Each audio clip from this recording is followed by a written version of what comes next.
Assalamualaikum teman-teman semuanya. Alhamdulillah kita bisa bertemu via video ini. Jadi karena peraturan dari institut kita untuk semester ini memang mengharuskan pembelajaran harus via daring. Jadi ya terpaksa kita harus bersua via video ini, tapi tidak apa-apa.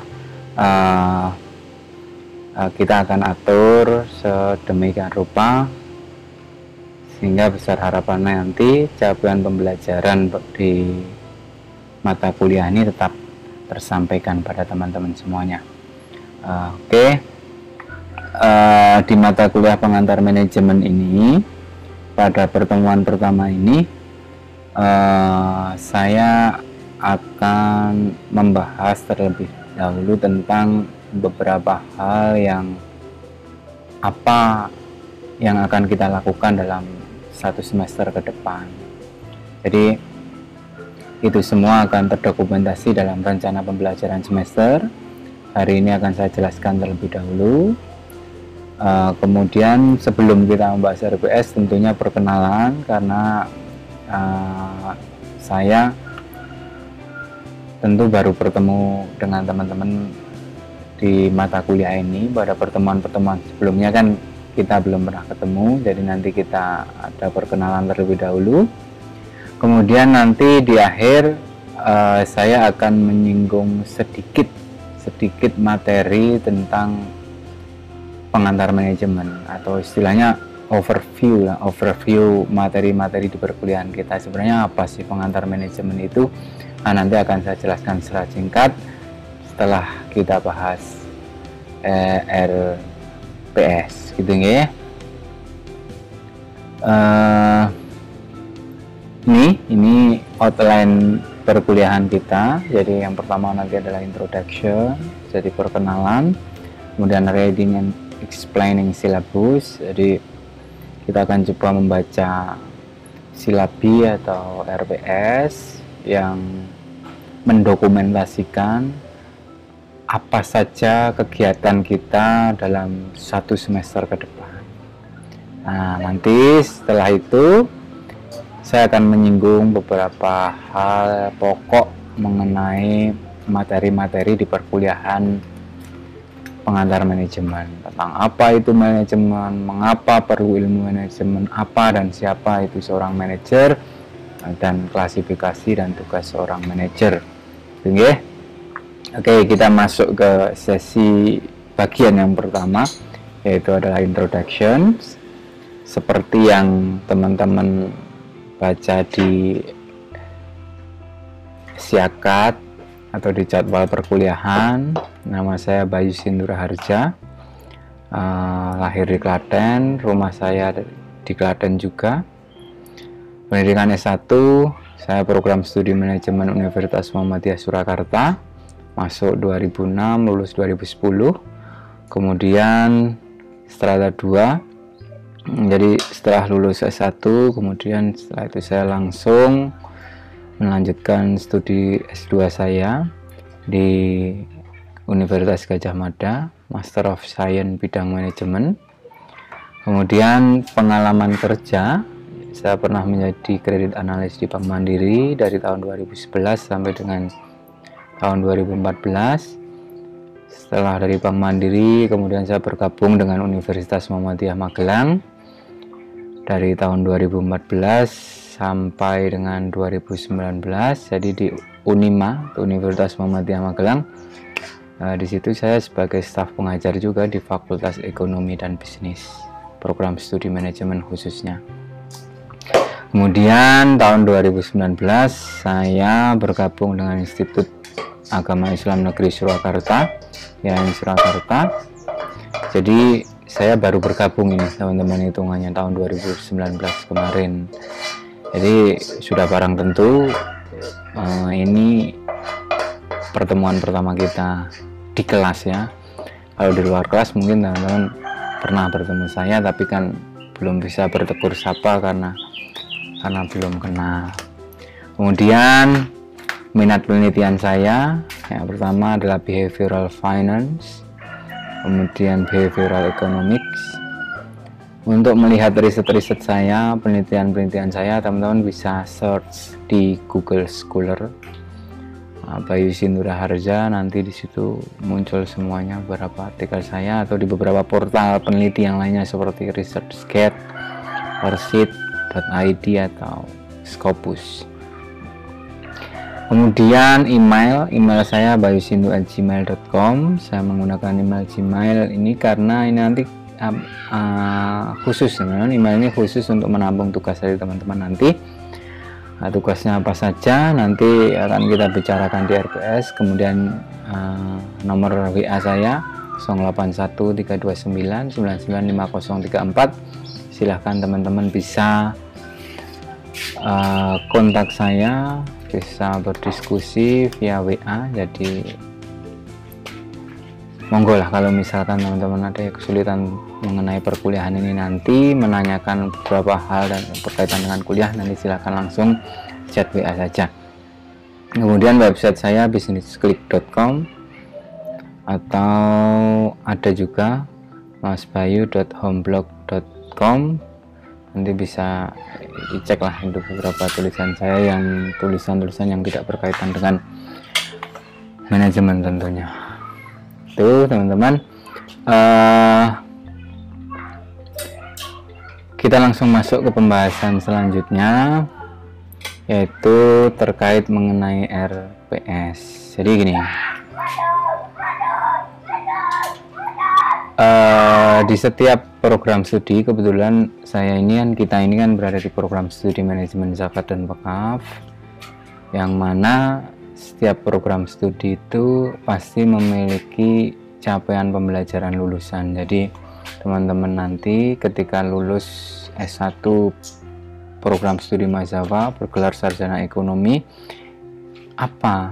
kemampuan apa yang teman-teman miliki, itu sudah dijabarkan di kurikulum program studi. Nah, capaian pembelajaran lulusan tersebut, kemampuan teman-teman secara keseluruhan tersebut itu dikonstruksi oleh beberapa mata kuliah. Salah satunya adalah pengantar manajemen. Jadi kira-kira nanti mata kuliah pengantar manajemen itu nyumbang apa sih untuk kemampuan capaian pembelajaran lulusan yang pada akhirnya nanti teman-teman miliki. Makanya di sini ada capaian pembelajaran mata kuliah. Jadi harapannya setelah teman-teman menyelesaikan perkuliahan pengantar manajemen ini, teman-teman dapat atau mampu memahami dan menjelaskan konsep dasar manajemen. Itu yang pertama, capaian pembelajaran mata kuliah atau CPMK yang pertama. Jadi setelah selesai pengantar manajemen ini, Anda dinyatakan lulus. Kemampuan pertama yang harus Anda miliki adalah mampu memahami dan menjelaskan konsep dasar manajemen. Itu yang pertama. Kemudian yang kedua, mampu menyusun sistem proses manajemen. Yang ketiga, mampu mengidentifikasi masalah manajemen pada suatu perusahaan. Kemudian yang terakhir, mampu merumuskan solusi manajemen berdasarkan teori yang dipelajari. Jadi kemampuan-kemampuan ini itu diharapkan akan memberikan sumbangsih pada kemampuan akhir yang teman-teman miliki nantinya. Jadi berdasarkan CPMK ini juga menjadi dasar nanti saya menyusun metode penilaian mata kuliah. Jadi nanti ada penilaian kemampuan memahami, menjelaskan konsep dasar manajemen, kemampuan penilaian dalam menyusun sistem proses manajemen, sampai dengan yang merumuskan solusi manajemen. Jadi memang capaian pembelajaran mata kuliah kita adalah ini. Kemudian materi pembelajaran ada 13 materi pembelajaran teman-teman, dari mulai pengertian manajemen dan manajer sampai dengan materi ke-13 yaitu manajemen internasional. Materi ini yang akan kita pelajari, akan kita diskusikan dalam 14 kali pertemuan yang akan datang. Nah, RPS ini teman-teman, RPS ini, RPS yang ini sama yang ini itu akan saya kirim ke ketua kelas. Itu ada di RPS totalnya, nanti berikut juga dengan sebaran materi ini. Jadi nanti saya kirim ke ketua kelas, bentuknya seperti ini RPS seperti ini. Jadi di sini kalau kita lihat di silabus matriks perkuliahan ini, di sini sudah ada sebaran-sebarannya. Jadi taruh contoh misalkan di pertemuan pertama nanti kita akan membahas apa? Kita akan bahas RPS, kemudian overview pengantar manajemen tadi itu yang saya jelaskan. Kemudian di sini ada yang namanya sub CPMK nih. Sub CPMK itu apa sih? Sub CPMK itu adalah sub capaian pembelajaran mata kuliah atau turunan dari capaian pembelajaran mata kuliah yang akan, jadi nanti di setiap pertemuan itu kira-kira kemampuan apa yang teman-teman harus miliki, harus kuasai gitu. Jadi sub CPMK ini adalah komponen kecil yang memberikan sumbangsih pada CPMK gitu. Nah, di pertemuan pertama ini sub CPMK yang harus kita kuasai ya membentuk atmosfer kelas dan pengenalan mata kuliah serta ya penguasaan dasar-dasar overview teori pengantar manajemen.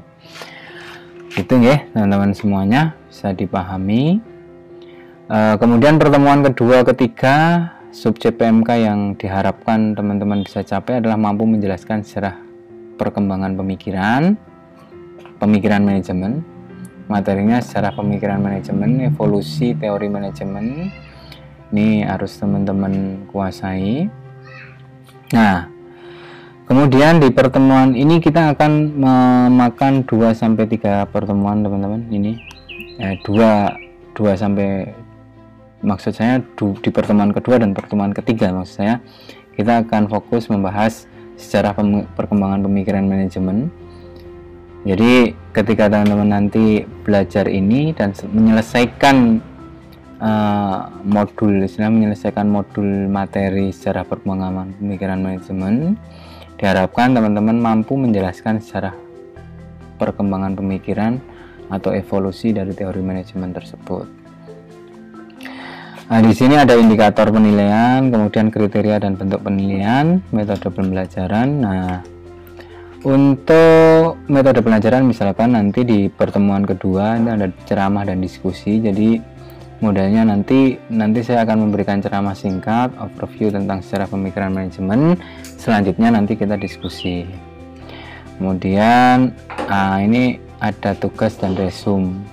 Ya, jadi memang di setiap pertemuan saya mungkin akan ada banyak tugasnya bisa resume, bisa apalah, nanti ada di sini bisa dilihat. Indikator atau kriteria penilaian di sini adalah ketepatan, kelengkapan resume yang menjelaskan alur sejarah pemikiran manajemen, kelancaran presentasi oral dalam menjelaskan materi. Ya,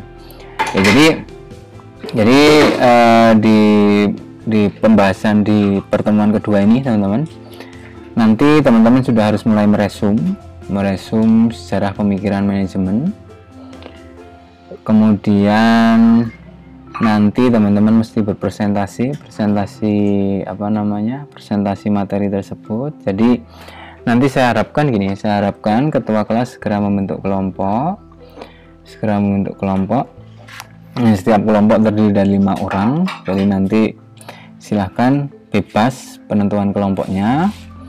Nanti setelah pertemuan ini, setelah teman-teman melihat video ini, segera bentuk kelompok, kemudian ketua kelas mengirimkan data kelompoknya ke saya. Nanti kemudian saya akan kirim balik lagi file distribusi kelompok itu beserta sebaran materi apa yang harus dipresentasikan oleh mereka nanti.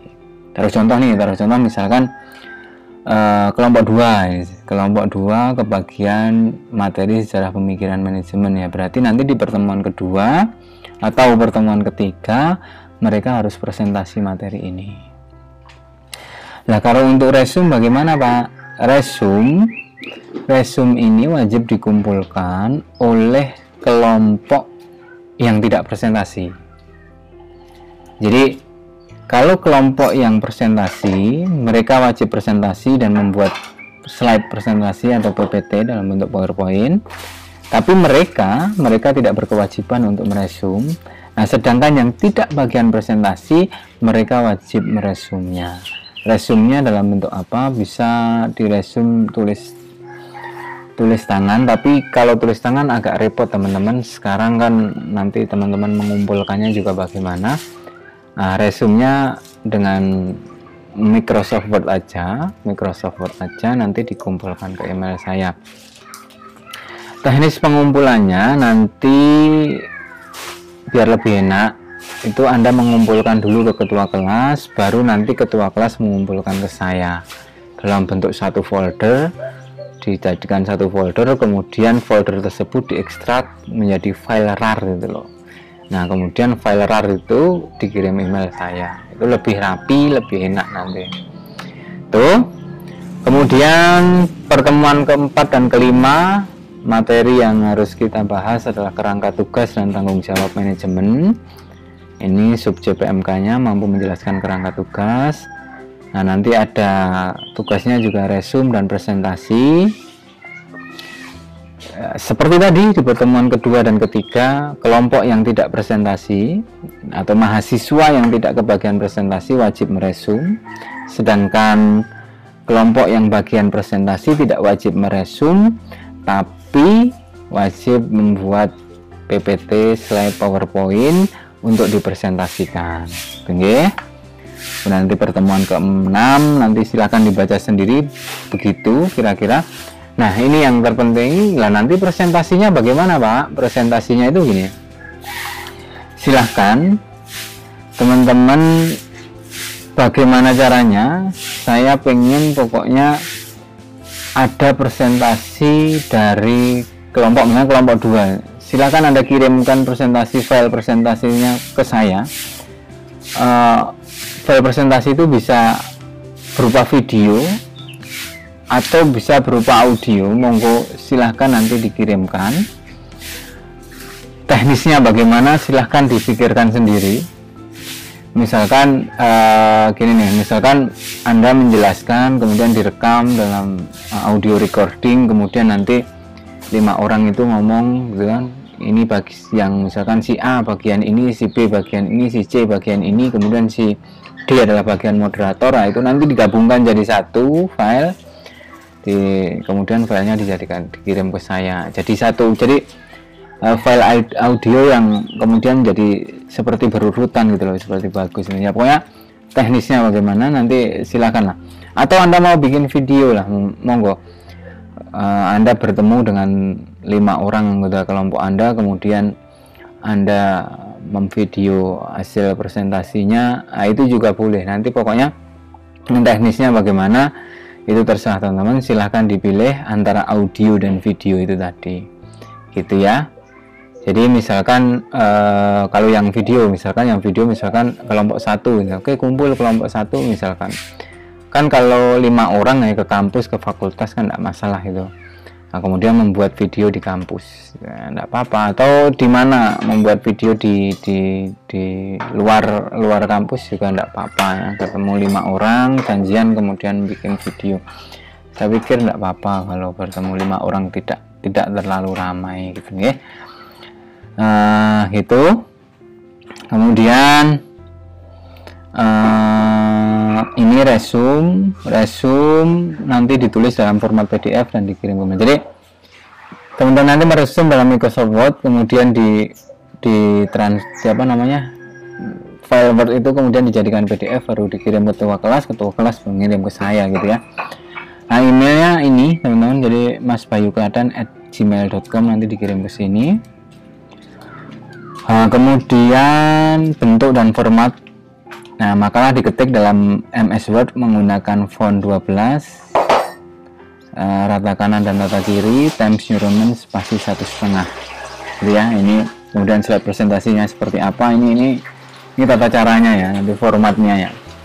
Mana formatnya ini juga termasuk penilaian juga. Jadi nanti teman-teman kalau ada yang mengumpulkan tugas kemudian formatnya tidak sesuai dengan yang sudah saya tentukan, tentu konsekuensinya adalah nilainya menjadi berkurang gitu ya. Ini diperhatikan. Kemudian sudah, jadi itu saja yang saya bahas terkait RPS. Biar lebih mudah, mungkin nanti gini, biar lebih mudah saya meminta ketua kelas untuk membuat grup WA khusus kelas pengantar manajemen. Jadi nanti di situ ada semua mahasiswa, kemudian ada saya juga. Jadi setelah nanti saya kirim video, ada yang kurang jelas, mungkin nanti kita bisa berinteraksi melalui grup WA, gitu ya. Oke. Kemudian, nah ini nih, sumber bacaan. Buku apa yang kita gunakan? Jadi ada 3 setidaknya buku yang akan kita gunakan, tapi 3 ini nggak harus teman-teman miliki semuanya sih, asalnya satu aja teman-teman miliki nggak apa-apa. Yang pertama adalah Stephen Robin yang judulnya manajemen, kemudian Peter Drucker yang judulnya manajemen, atau Tehani Handoko yang judulnya manajemen. Nah, teman-teman pilih ya salah satu di antara ketiga sumber bacaan ini, tidak apa-apa.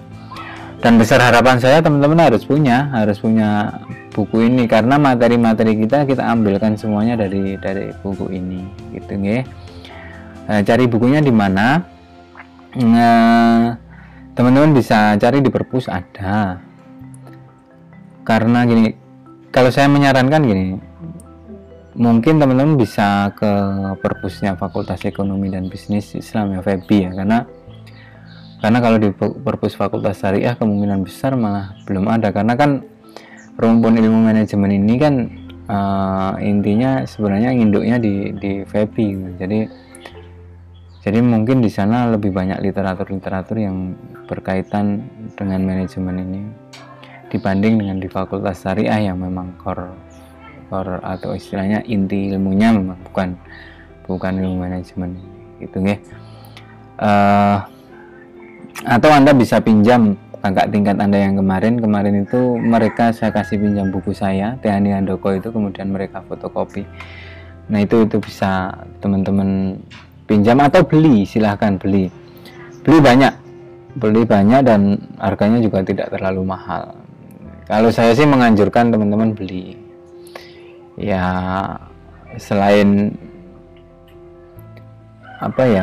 menghindari pelanggaran hak cipta. Fotokopi itu kan melanggar hak cipta sebenarnya, jadi untuk menghindari itu ya teman-teman bisa beli, itu harganya juga tidak terlalu mahal kalau yang bukunya Pak Tehani Handoko ini, gitu ya. Itu terkait RPS. Nanti teman-teman bisa bertanya ke saya kalau misalkan ada yang kurang jelas. Nanti